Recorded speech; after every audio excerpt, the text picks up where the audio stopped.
Gamers. StarCraft yesterday received some news regarding the announcements for tournaments, and I kind of wanted to give my take on it and what's probably next for StarCraft. I mean, I haven't done a StarCraft II video in a while, or, you know, covered anything officially in StarCraft II. I haven't played StarCraft II since I quit in 2021.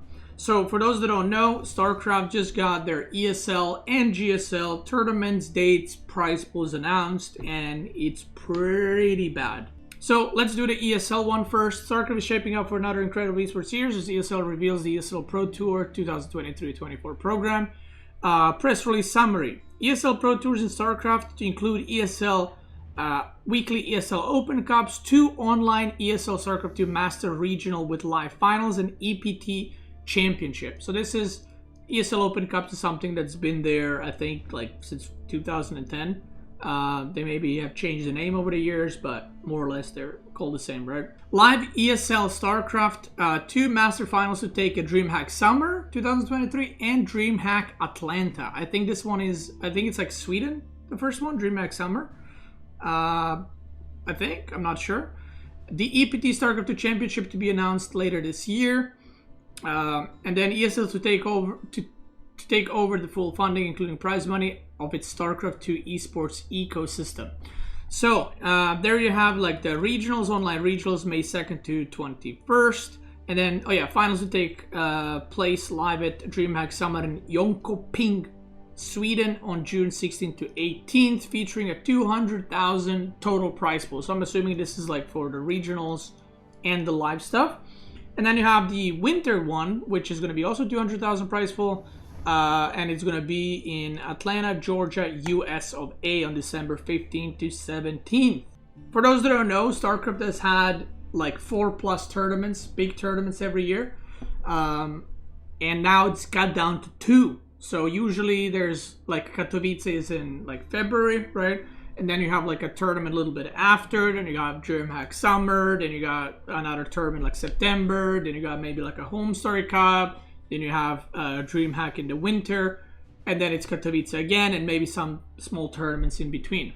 Now, ESL, from I'm not sure about the exact numbers, but I think the price for ESL events has halved because there's just going to be less events, and I'm assuming a lot of this might influence like the amount of players that they're going to be supporting, like flying over, or the production or whatever else, because Blizzard has dipped. They have completely pulled out. I mean, they say here as well they're taking over the costs or StarCraft II ecosystem, as they call it, completely. So that's pretty rough, but 50% cut is something that's still viable, and you know, still $200,000 per tournament is a lot, but obviously not a lot compared to what StarCraft used to have with ESL and, you know, Blizzard support.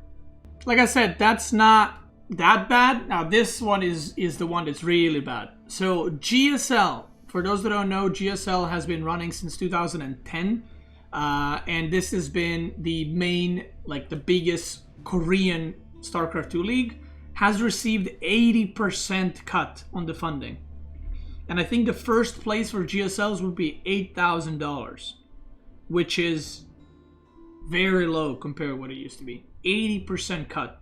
So, not only that, there's going to be, I mean, you can see right here, there's going to be no super tournaments. GSL will only feature 16 players from 32. Round of 16 and round of 8 will be played online. Yearly prize pool less than 1 GSL season last year. And the only live play in GSL will be round of 4 and the finals. That's pretty bad. Now, what this means is they cut down not only on prize pool, but moving everything or most of the tournament, to be honest, online means that the production has been severely cut. So I would be surprised if the production of the event itself is not a lot lower. I'm assuming a lot of people either, you know, lost their jobs or they got moved to something else. Because, you know, GSL was a live event that was run by many people. You needed a lot of people to work on that, to produce a good show. And they never ran on like, you know, any kind of like system where the fans are buying stuff or paying to support GSL. They were always supported by Blizzard or, you know, their own sponsors and so on and so forth. And now that Blizzard has dipped, they are left with without that support. So yeah, this is pretty sad because as most of you know, majority of the top players in StarCraft 2 are Korean. So the question is if Korean players will even continue playing StarCraft 2, which can be very, very bad for StarCraft 2 itself. But yeah, you can see, like, you can check all these threads, but people are obviously saying, like, GSL is effectively dead with this announcement. The prize pool is too small for it to be even considered a real premier tournament despite the caliber of players. And there's so many reasons for this happening, and there's been a lot of tells over time. Now, here's the thread as well for the ESL, and they pretty much got announced at the same time. So there will be some tournaments obviously going on. The question is how many players, pro players, will be fully committing to StarCraft or staying with StarCraft in the long run. There was also a lot of posts like this where players have been released from teams. I'm assuming the teams were aware of this, so a lot of teams are maybe not willing to, you know, if there's going to be 2 tournaments outside Korea a year, the major ones, a lot of teams are probably not willing to, you know, fully support players. So it's kind of all not looking great. There's been memes as well already made, you know, meme with the 2 buttons, that game gracefully accepted, StarCraft 2 will join the Brood War, Warcraft 3 AoE 2, Smash Bros, and then you know, people are instantly clicking the dead game. And I think at the end of the day, StarCraft 2 is a game that's 13 years old, and I mean, this was bound to happen, right? Whether it was 2 years ago, a year ago, today, or next year, it was bound to happen. Like, the game is old, the developers have stopped supporting them long time ago. I mean, the intern meme has been alive for like 5 years now or something. They can't even change the map pool in time.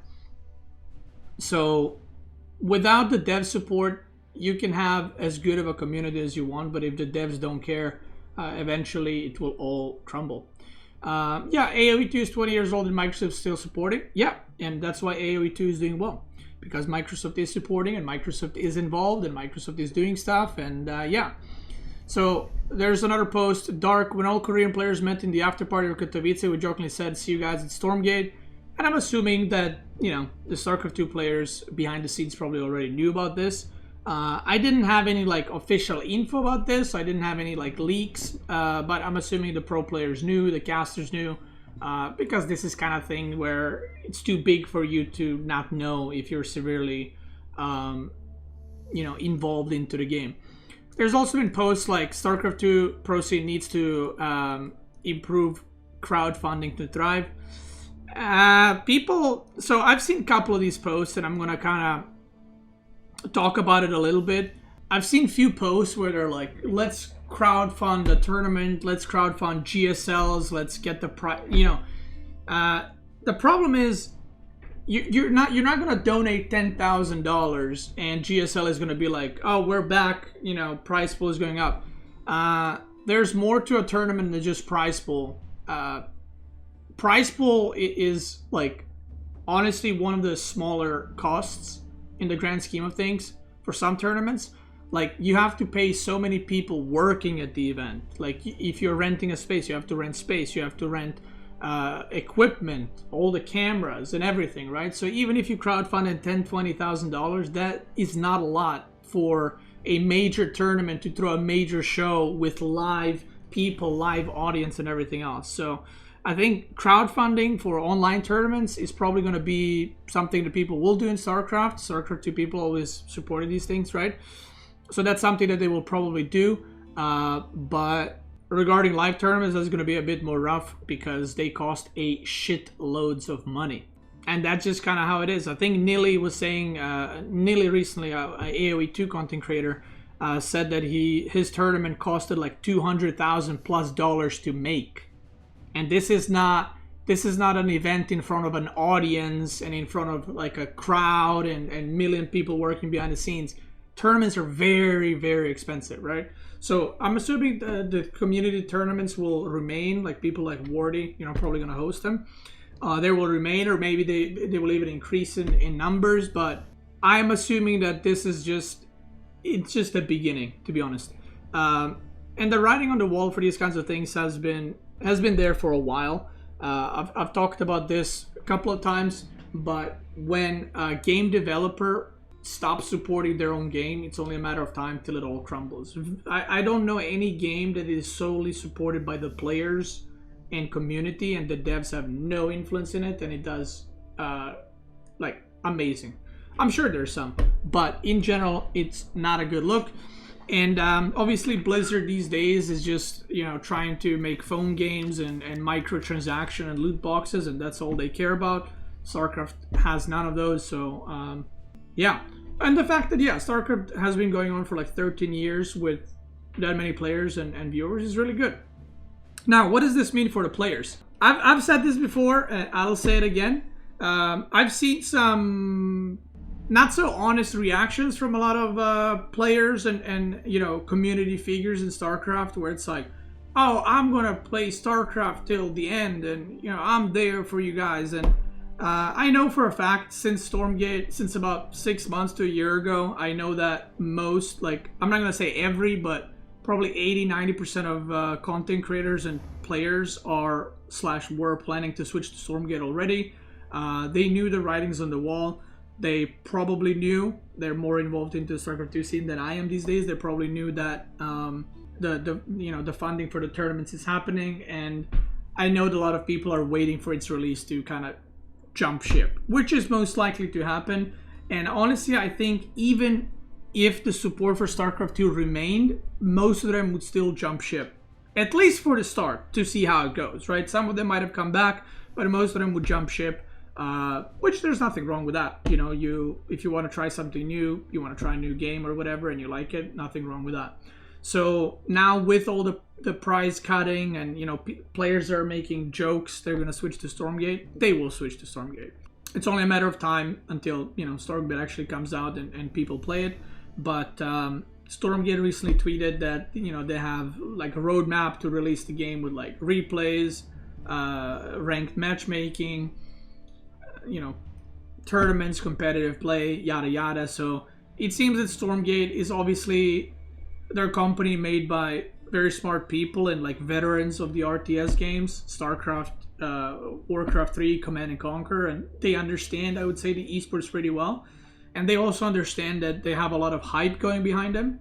So they understand that the release is very important, and they know that there's all these players basically waiting, and they're kind of like, is this the game for us? And Stormgate needs to come out and have instantly competitive tournaments and stuff so that pro players are interested in it.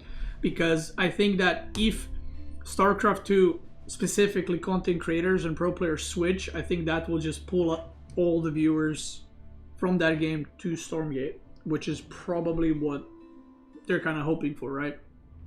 Because StarCraft II is very impactful in the RTS community. I know personally that the tournaments and leagues for Stormgate is already being planned, and these are big tournament organizers.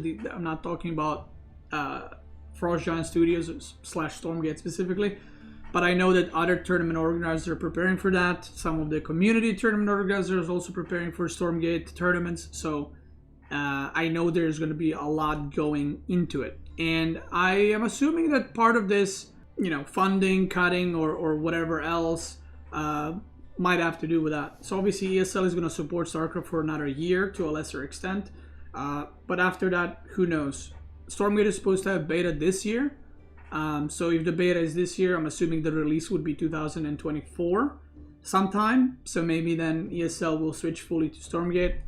I have no idea, but I do think that StarCraft will probably always have its community. I don't think people are going to completely quit and the servers are going to be dead or something. I think that there's going to be a community. People will play StarCraft, and I'm sure some streamers will keep playing it, or, you know, but the question is to what extent and how many people. And like someone said, like that meme said, I think it's just going to join the, you know, the Brood War, the Warcraft 3, where it's like, it's not the big thing or the biggest thing anymore, but people will still play it. In a way, I think a lot of like StarCraft 2 stuff in the future depends on how good Stormgate is.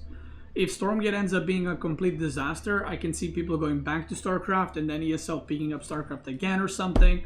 But if the Stormgate is a big success, I would imagine, again, I don't have any info on this, but I would imagine that tournament organizers are not looking to support 2 RTS games because it's already not the most popular genre. So they're probably going to go with the most popular game. That is it. Like I said, sad news, but in a way it's great that StarCraft II managed to survive for as long as possible. Probably thanks to the community, like being passionate, watching the streams. To the question, I always answer this whenever Stormgate topics or whatever topics get brought up. Will I try Stormgate? Yes, I will try Stormgate. Will I play it? If I like it, I'll play it. If I don't like it, I won't play it. If you are watching this on YouTube, check out my Twitch. I'm probably live right now. Twitch gamers, let's keep going.